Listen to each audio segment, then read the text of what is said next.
हम आपको आपकी मुलाकात जो है वो सिम्फनी मैनेजमेंट से कराएंगे। एक बार सिम्फनी के नंबर्स लेके आइए, इंटरडे प्राइस रिएक्शन लेके आइए। सिम्फनी एक स्ट्रॉन्ग गैप अप हुआ आज, 10% अभी भी अप है। रेवेन्यू आपकी स्क्रीन पे लगभग 488 करोड़ रुपए का और पैट लगभग 80 करोड़ रुपए का 48 करोड़ के मुकाबले। यहाँ पे एबिटा में करीब करीब 87% का उछाल था, 107 करोड़ रुपए का, और मार्जिन्स 22% के आसपास। सब्सटेंशियल जंप था मार्जिन्स में वर्सेस 17.2। रिप्रेश जी, स्वागत है कार्यक्रम में। बहुत शानदार नंबर इस क्वार्टर के आपके। एग्जैक्टली डिलीवर किस सेगमेंट ने किया? ये एग्जैक्टली जो ग्रोथ आई, इतना सब्सटेंशियल जंप था, इसके कारण क्या थे और किस आई थिंक ब्रांच ने, किस कंपोनेंट ने, किस सेगमेंट ने काफी अच्छा किया इस बार आपके लिए?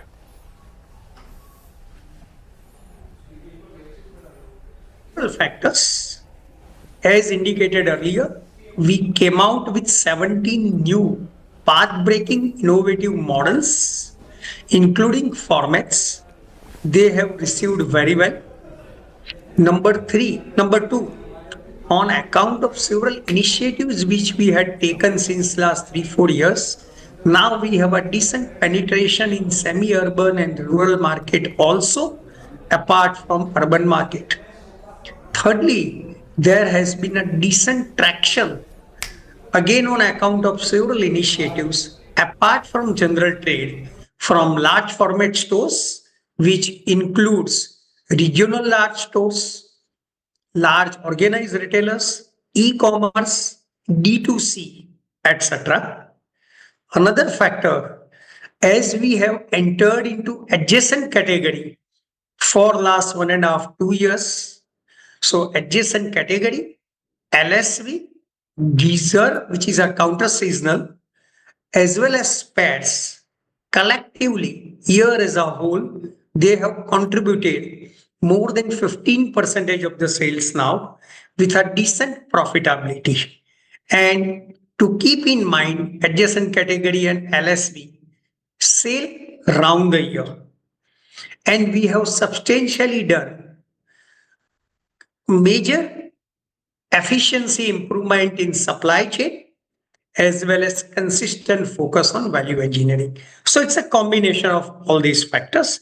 In addition to this, which was pertinent to Symphony India, GSK China, IMCO Mexico, as well as Brazil have also done phenomenally well. In fact, they are in line with or have exceeded our own business plan. However, climate technology, which is now on block, as announced earlier, haven't delivered and haven't performed well, except in this quarter, top line degrowth has reversed, and as new set of products have been established, including marketing network, hopefully down the line, it should do better. Okay अच्छा sir, थोड़ा सा मैं आपसे एक चीज़ कहना चाहूँगा यहाँ पर। मैं आपका ऑडियो जो था ना, जो आपका आंसर था, उसका कुछ सर्टेन पोर्शन जो है वो मिस कर गया। सो मैं माफ़ी चाहूँगा अगर मैं कुछ आपको थोड़ा सा रिपीटेटिव लगूँ, लेकिन मैक्सिको और ऑस्ट्रेलियन बिजनेस से थोड़ा सा आपने एग्जिट करने का मन बनाया है in order to I think looking to focus on your core operations. थोड़ा सा इसको समझाएंगे और संक्षेप रखिएगा सर इस बात को प्लीज़ ज़रा। तो हमने क्लाइमेट टेक्नोलॉजी ऑस्ट्रेलिया और इनको मैक्सिको में से एग्जिट करने का ऐलान किया है और इन्वेस्टमेंट बैंकर अपॉइंट किया है और उसकी प्रोसेस जस्ट चालू की है। और उसका मेन रीजन वो है कि मैनेजमेंट बैंडविड्थ और time, better opportunity, growing opportunity, profitable opportunity पे फोकस कर पाए। और वहां जो काफी कैपिटल लगा हुआ है तो वो कैपिटल भी काफी एफिशिएंट हो जाए। ओके ओके अच्छा सर, ये एग्जिस्टिंग जो आपका समर सीजन है, जो कि अप्रैल में स्टार्ट तो बहुत स्ट्रॉन्ग नोट पे हुआ था, बट ये जो प्री मॉनसून शावर्स हैं जो काफ़ी ज़्यादा जगह हैं और काफ़ी समय लंबे परसिस्ट भी कर रहे हैं, इसका कुछ बुकिंग्स पे और जो डिमांड थी उस पर कोई इम्पैक्ट पड़ा है क्या अब तक? नहीं, जरूर। सो इसका डिमांड पे इम्पैक्ट आया है और हम अभी एक्सपीरियंस कर रहे हैं। सो अब तक करीबन 5 वीक हो चुके हैं करंट क्वार्टर में। तो वीजा विज लास्ट ईयर थोड़ा बहुत डीग्रोथ भी है। हाउएवर अपने को वो ध्यान में रखना चाहिए कि हमारी ऐसी इंडस्ट्री है कि अभी भी समर के लिए 7 to 11 वीक्स बाकी है, depending upon the various territory. और जहां भी 7 to 10 डेज के लिए भी कंसिस्टेंट हीट आती है और समर रिवाइव होता है, तो सिचुएशन पूरी रिवर्स हो जाती है। और वैसा पास्ट में हमने कई बार देखा हुआ है।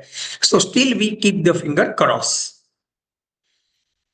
अच्छा सर, पॉसिबली लास्ट प्रश्न मेरा यहाँ पे, मेटल प्राइसेस और कॉपर प्राइसेस सबकी ट्रेजेक्ट्री को देखते हुए आपको क्या लगता है, जो आपने मार्जिन्स की ट्रेजेक्ट्री इस बार प्रोड्यूस की है, ये मेंटेन रहेगी क्या इस क्वार्टर में भी, एग्जिस्टिंग क्वार्टर में ट्रेंड क्या रहेगा मार्जिन्स का आपका? टारगेट को ये मार्जिन को प्रोटेक्ट करना या हो सके तो बढ़ाना ही है, not only on account of reduction in oil and metal price but also on account of variety of other initiatives and reasons. चलिए सर, बहुत बहुत शुक्रिया रुपेश जी, आप इस कार्यक्रम में शामिल हुए, एग्जिस्टिंग नंबर्स पे, मार्जिन्स की पिक्चर पे और डिमांड एनवायरनमेंट को लेकर आपने बातचीत की। बहुत बहुत शुक्रिया sir, and best of luck for next quarter. जब आप अर्निंग्स से बातचीत करेंगे, इस बीच निफ्टी को लेकर आइए आपकी स्क्रीन पर, वही रेंज मेंटेन्ड है, हम उससे बाहर अभी निकलने को तैयार नहीं है।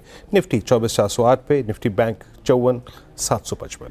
हाजिर होते हैं छोटे से ब्रेक के बाद।